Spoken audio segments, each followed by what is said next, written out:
Ladies and gentlemen, good evening and welcome to Gachie Skyman TV, the tallest man in Black Africa. President William Samoei Ruto is determined to have his way as far as 2023 finance bill is concerned. He is determined for the finance bill to go through parliament without even removing a comma or adding anything else. It must pass as it is. Kenyans must be taxed. And if you've been listening to Raila Amolo Odinga, he has been saying one thing, that poda amechoka. Kila wakati baada ya kumaliza hotuba yake, anamaliza kwa kauli kwamba poda amechoka. Nami sasa hapa namwambia Raila Amolo Odinga, poda amekufa. Poda ni maiti. Poda ni mzoga. Poda ni kuzikwa na zikwa. Indeed, what we are witnessing in Shakahola is ni jazada ya vile ambavyo nchi yetu inaendelea. The country is dead. Democracy is dead. And when you look at the electoral justice, it is dead also.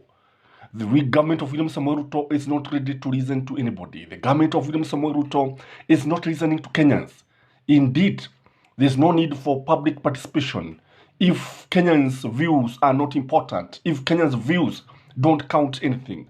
So in this video, I want us to look at the available options now for Raila Amolo Odinga. Because, truth be told, William Samoei Ruto has a majority in parliament, in both houses.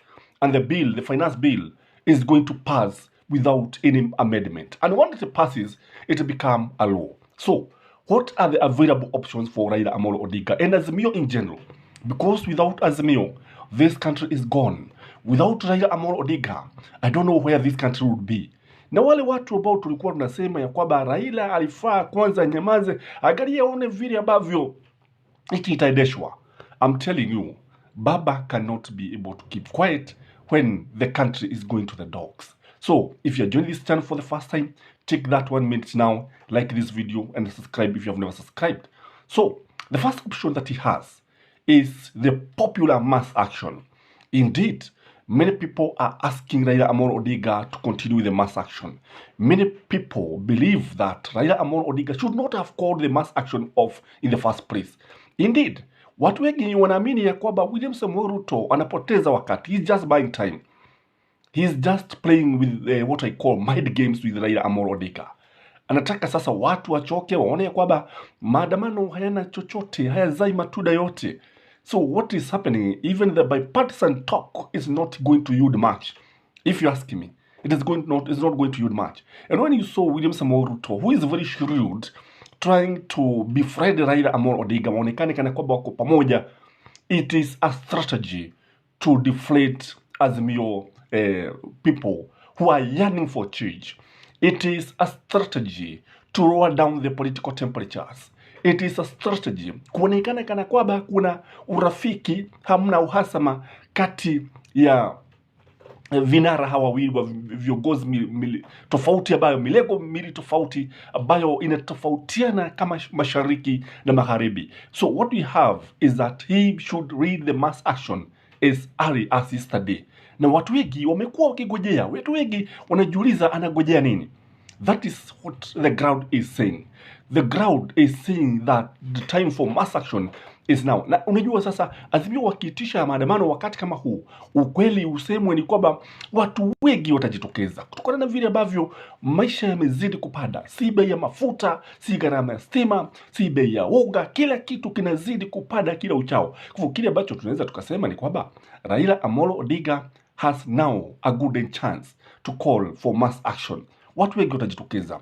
Watu wa bodaboda wanasema huku chini kuwasikiliza, wanasema kwamba Raila Amolo Odinga kama anaweza kama uchaguzi ungekuwa unafanywa sasa hivi, basi angeshida asubuhi na mapema. Na kile ambacho watu wamekuja kugundua ni kwamba hususan katika sehemu za Mlima Kenya, many people are regretting for voting for William Samoei Ruto. Because William Samoei Ruto, when you look at it, look at him, you realize that he does not mean well for this country. He doesn't have the interests of Kenyans at heart. He doesn't have the interests of the hustlers. Kile ambacho tunaona ni kwamba anafikiria tu kuhusu maslahi ya matajiri. So he has the option of calling for mass action. The second thing that he should do is to call for industrial actions, maybe work with the trade unionists, work like with people like ujamaa wa minyororo ambaye sasa tunamuona kila wakati Francis Atwoli tunamuona kila wakati akiraba vigaja vya William Samoei Ruto.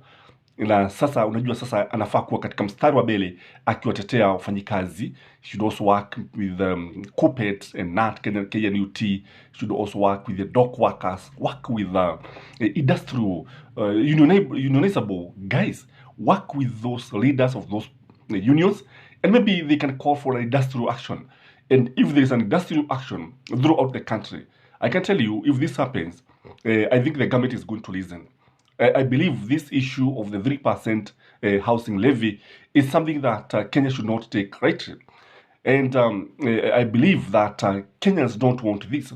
Those people who are working, haifai wale watu ambao wanafanya kazi iwe ndio ambao wanatozwa kodi kila wakati, ndio ambao watakuwa kigharamia serikali. Na ndio sababu tukasema Poda amekufa, kwa sababu sasa sio kuchoka amechoka, ni kufa amekufa, because you have taxed everything. You have milked the donkey's milk and now you are milking blood. So what is left now? Kwa hivyo akiitisha migomo, lakini hapa itambidi ashirikiane kwa karibu sana na viongozi wa vyama vya wafanyikazi. Again, he can motivate workers to go on a go slow. So go slow is whereby people attend work, they don't give their all, wanaenda tu, lakini utaona kwamba kutoka na zile shughuli ambazo ziko pale, kutoka na kule zile hasira ambazo ziko pale. Na maybe here he can even try to penetrate the impenetrable ministries, the impenetrable workers. Kunajua kuna wengine ambao kule kuwa na migomo baridi, what we call go slow, is something that should not even be thought about. So something should be contemplated. Kwa hivyo kuna wengine ambao wanakatazwa, lakini akijaribu kuwachochea, nafikiri watu watasikiliza, kwa sababu tunaona jambo moja, waajiri, vyama vya waajiri, the Kenya Federation of Kenya Employers, wamekataa katakata, wamesema hili jambo ambalo haliwezekani. Wanasema wao watafuta wafanyikazi kazi.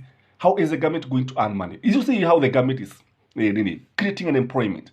See how the government is destroying the economy. See how the government is chasing away the investors. Who investor? Ni mwekezaji gani ambaye atakuja kuwekeza nchi ambapo unatakiwa kuwalipia wafanyikazi wako pesa ili wajenge nyumba? Where do you find this? It cannot happen anywhere. It cannot happen. And I believe even the employers now are in agreement with Raila Amolo Odinga.